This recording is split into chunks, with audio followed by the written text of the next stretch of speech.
Diplomatic Connections is pleased to join Jose Manuel Romualdez, Ambassador of the Republic of the Philippines at the Philippine Embassy. Excellency, welcome to Diplomatic Connections. Thank you. Since the 2016 election of President Rodrigo Duterte, there has been much tumult, even invective, in the relations between the Philippines and the United States. Now, 2 years later, how would you characterize the state of relations between the two countries? I'll just say it in one word. It's very stable. Stable because I think obviously President Duterte and President Trump, whom they had a meeting in Manila last November for the ASEAN meeting, and I think they hit it off very well, and that sort of like rebooted our relationship with the United States on a personal basis. I think President Trump and President Duterte have a healthy respect for each other, and more specifically, a respect for the sovereignty of each nation. I think President Duterte has always believed that every nation has their own problems, they have to solve their own problems, and they expect all the other countries to respect each other. And I think President Trump feels the same way about other countries having to take care of their problems. So, given that there are these two vocal, not shy personalities at the top of their governments, do you see your job having to sort of tune out sometimes that noise and keep the even keel, the expression you've used in the past, working government to government? Well, yes. Very often, I think we probably have the same problem here, or probably some ways that you have to explain some of the things that each leader says, and I think that President Duterte has expressed himself in some people say in a colorful language, which can be explained, I guess, by us as the ambassador to interpret what he really wanted to say, and especially on the emphasis on the things that he feels very strongly about. And obviously, this drug war is something that's very important for him, because that was what he promised the Filipino people when he ran for president in 2015. Let's go through some of the specifics. First, the Philippines is one of our America's four Asian treaty allies. How would you characterize the military relationship? Is your government convinced that the U.S. will live up to its treaty commitments and remain an Asian and Pacific power? Well, I'll be very honest to say that there's been a little bit of doubt of that in the past, but I think today we are convinced, and this has been actually communicated to our military, that the Mutual Defense Treaty, which was signed in 1951, will be honored by the United States, and our president himself has said that we will also honor that treaty. I think that that's been established, and so we're confident that these treaties will kick in if need be. And it seems that military cooperation, after a bit of a lull, is growing, particularly on two fronts: more joint naval exercises, American support for an expanding Philippine Navy, and also on counterterrorism operations in the South. Yes, absolutely. We definitely need that kind of an agreement that we have in place, which is the Visiting Forces Agreement, enhanced later on with the EDCA, the Enhanced Defense Cooperation Agreement that we have with the United States. I think that this agreement is very important and valuable to both countries, considering that we do have problems, particularly with terrorism. Now, when President Duterte came into office, one of the first things he did was visited to Beijing, initiated economic projects with China, did not pursue the International Tribunal ruling on the Philippine sovereignty of islands in the West Philippine Seas or South China Seas. How does your government now view China? As a friend or an adversary? I think we have to just look back at exactly what President Duterte had planned when he first stepped into the presidency. He did say that he wanted to engage with China, specifically on economic trade, which is very important for us. And he felt that a bilateral trade or a bilateral conversation would probably be the best way into resolving some of the issues that we have with them. And I think that he successfully has been able to do that with the visits that he had. In fact, President Xi is coming to the Philippines on a state visit this coming November. And I think that that is one way of our being able to engage with China and having a serious discussion on the issues surrounding the West Philippine Sea.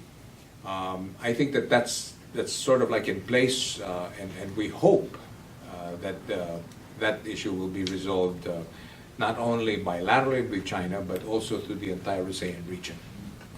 What efforts is your government making to assert Philippine sovereignty as well as resource rights in these waters? Okay, well, that one I think is going to be more apparent in the next couple of months, because President Duterte has said that towards the middle or towards the closer to the end of his term, and he told this to President Xi himself, that when he visited China, that we will have to sit down and discuss this issue of the West Philippine Sea. Now, part of the visit, the one we've been talking about, China committed to $24 billion worth of infrastructure projects in the Philippines. But so far, according to reports, there have been a lot of delays in these commitments, perhaps up to $15 billion worth. There's not been progress on. Is your government convinced that China is going to live up to those commitments? Well, we're a very patient people. I think that Filipinos generally always give whatever agreements there are a little bit of slack, and we're hopeful that many of these agreements will be fulfilled by China. But we're also looking at other countries. Our finance secretary and our economic team, they're moving around in the ASEAN region and looking at having participants in our what we call the Build program of the Philippines, which is a massive infrastructure program, $175 billion, which will be spent in the next 6 to 10 years to expand the economy and this is from north to south. And so it's not just limited to China alone. So in other words, there are competitors to this opportunity for other countries to invest into the Philippines. Japan, for instance, is playing a major role in our infrastructure program. And there are other countries that are also interested to come in. And we are also going to do the same thing here in the United States. We're going to have some economic forums where we will invite American investors to come into the Philippines and participate in the fastest growing economy in Asia. Well, on that line, as you just said, the Philippines have been among the most dynamic Asian economies, 6% plus growth over the last decade. But there have been some warning signs recently. Inflation's going up, growth slowed a bit in the last quarter, a drop-off in commitments for foreign direct investment. Do you think the country and the government are going to be able to sustain this quite good growth rate in the future? Well, I think that our economic managers are constantly monitoring the economic situation in the Philippines. As a matter of fact, just recently, the new Speaker of the House, the former President Arroyo, had actually proposed that the budget be on a cash basis, not on a non-cash basis, which means to say that there'll be budgets that will be put out, but of course our budget secretary thinks otherwise. And she also proposed that we cut taxes on several things like meat, which are inflationary in nature. And all of this is a continuing discussion on how we can manage the economy. I think over the past 10 to 15 years, the Philippines has managed its economy quite well. And that's why this is where we are today. And I'm very confident that we will continue to manage our economy in a very good way, that our growth will be consistent and constant in the next couple of years. What are the prospects for a new U.S.-Philippine trade agreement in the first place, or the Philippines joining at some point the Trans-Pacific Partnership, but which of course no longer includes the United States? Well, we are now in discussion, actually, in a serious discussion with the for a free trade agreement with the United States. This is initial discussions have been made, especially after the visit of President Trump to Manila last November. And I think that this is progressing a little slowly, which is natural. Both countries, I guess, have to do a lot of consultations, but we're very hopeful that this kind of agreement is going to be good for both countries in the long run. Do you envision joining at some point a TPP? Well, at the moment, there is no significant plan for us to join any of those agreements or the TPP, and there are other economic treaties that are being worked out, especially in the ASEAN region. So it's all very fluid right now. But right now, I would say that we're keen on having investments from major countries like the United States and China and Japan and even in Europe. Our doors are open for business. So you're talking obviously other trade deals. Does that include Russia? Yes, we have like, you know, what our Foreign Secretary said, Secretary Cayetano says, we would like to be friends to all and enemies to none. So we'd like to really have as many friends as possible. This is a global world. It's a global economy, so we'd like to have good relations with all countries. Now, talking about potentially foreign investors, and you mentioned specifically the Japanese, and the Japanese are among those who've expressed concern about uncertainty and the rule of law in the Philippines.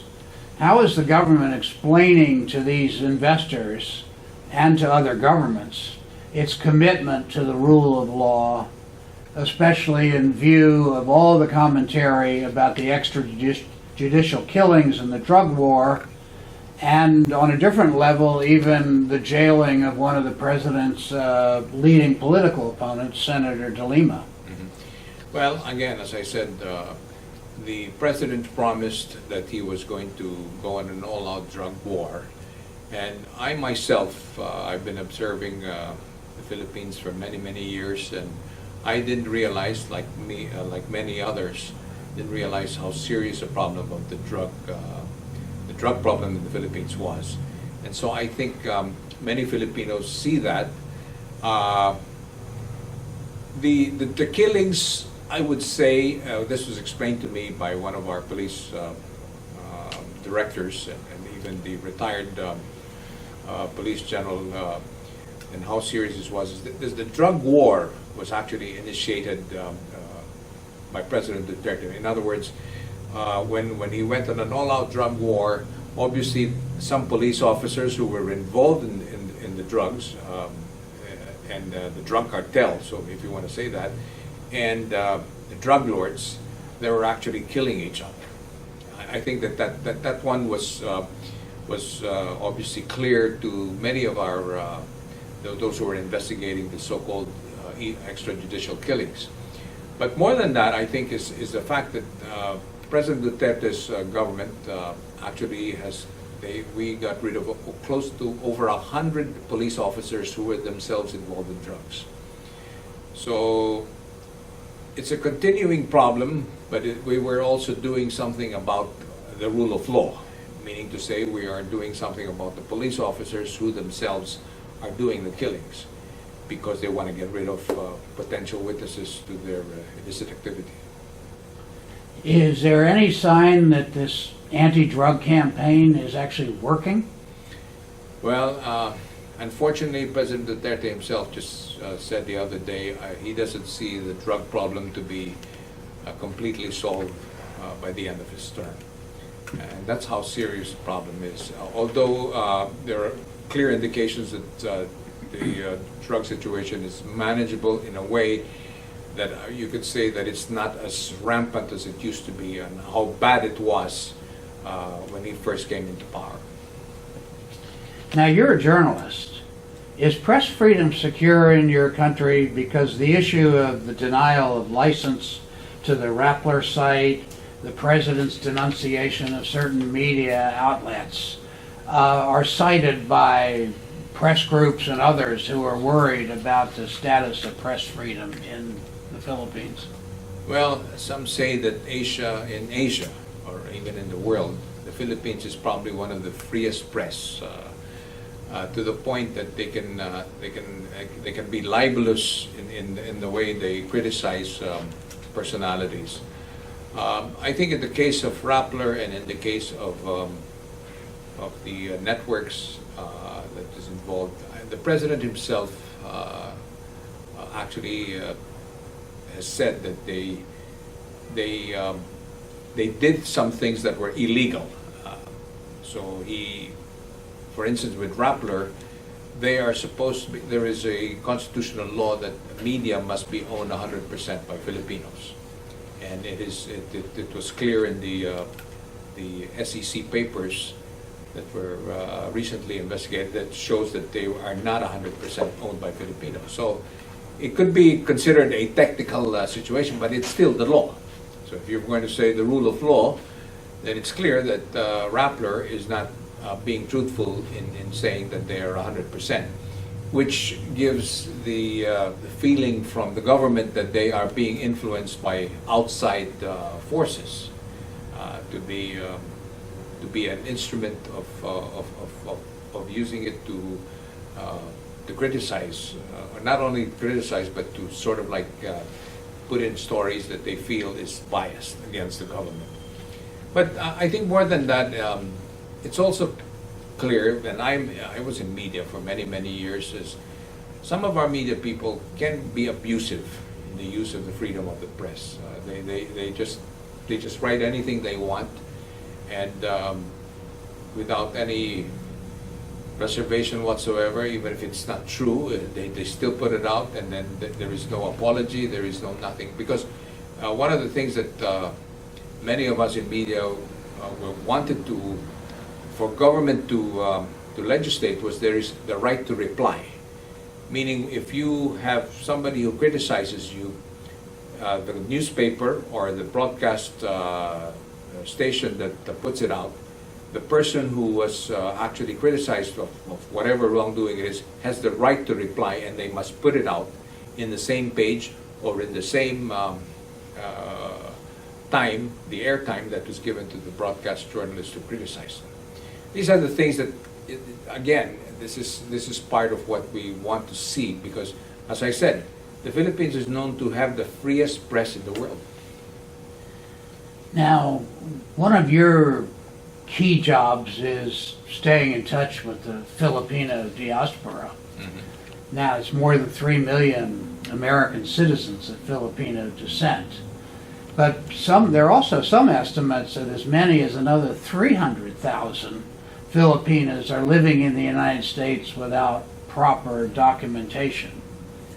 And this administration, one of its signature policies, is cracking down on people who aren't properly documented and even deporting them. How are you negotiating these issues with the administration? Well, I think for the 300,000 that you mentioned, some of them are in that gray area where they can still actually become legal, by simply by arguing it, I guess, in the courts. But those that are clearly illegally staying here in the United States, even our president has said that if you break the law in another country, then you have to pay the price. And if the price means your deportation, then you have to accept it. I think that's been made clear, and we've made that clear here also. But for those Filipinos who have a chance to stay here, we obviously will try to do what we can to help them legally, and if there is if they live in an area where we probably have some kind of a contact with their local congressman or senator, we try to help them, you know, and to see whether they can be helped into staying here in the United States legally. But definitely we do not endorse people who are staying here or even in other countries illegally. I mean, it's not easy for a Filipino living in Manila or Davao or someplace even to get a visa to come to the United States, and there's been some political agitation in the Philippines. Mm-hmm. Well, if we have to get a visa to go to America, Americans need a visa to come here, which of course you don't. I went to the Philippines just on my passport. Mm-hmm. It's true. Well, there's always that talk.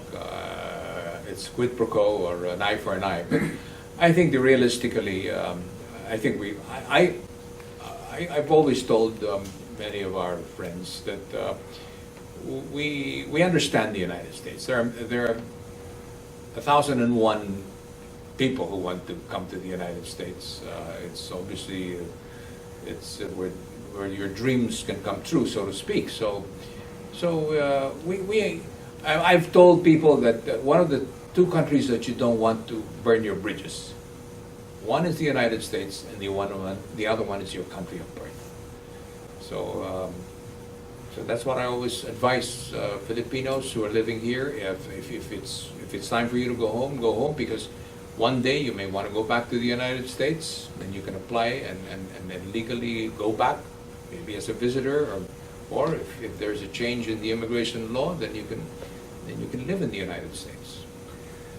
Some people I know in the international finance business say that one of the real strengths in the future of the Philippine economy is the number of Filipinos who came here to work as doctors and nurses, made good salaries, and as they reach retirement age, they want to go home to their country in a more favorable living environment. Are you encouraging that, or is it just sort of happening, and do you see it as a real economic boost for your country? Well, right now, I can say that many of our workers, they remit about $26 billion, maybe even more this year, $26 billion a year, and it goes right into the economy. And we Filipinos are forever grateful to the 12 million Filipino workers who live abroad, send this back home to their families, even to their extended families, and the economy has survived a lot of ups and downs because of these remittances. But in the long run, of course, there's still the social problem, and many of these, and you can connect that even to the drug situation, where you have this young children, maybe at the age of 10 or 15, their parents are out working outside of the country just to be able to bring them to school. And so there's no parental guidance, and they probably get into drugs, and all of this money can go to waste. All of that is all taken into consideration. And the hope, of course, of any government, President Duterte is no exception, is that we'll have more jobs in the Philippines to have less people having to leave their families. Now, the relationship between a colonizing country and a country that's been colonized is always complicated. But there's one ongoing story now developing as we speak, that the United States is ready to return the church bells to a town called Balangiga that was seized 117 years ago after U.S. soldiers killed an untold number of Filipinos following a guerrilla attack on their base. Now you're a writer with a sense of history.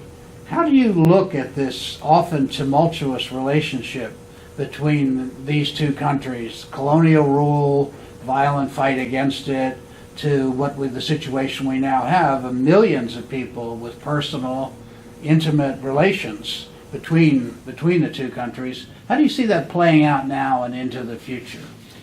Well, I think that's part of the history of many countries. I think if you were at war with the British once, and there are other countries, you were at war with Japan, Vietnam, and now you're having great relationships with these countries. I think the Philippines is no exception, except that maybe the Philippines is unique in a way because right now 80% of Filipinos trust the United States as a partner and as a country.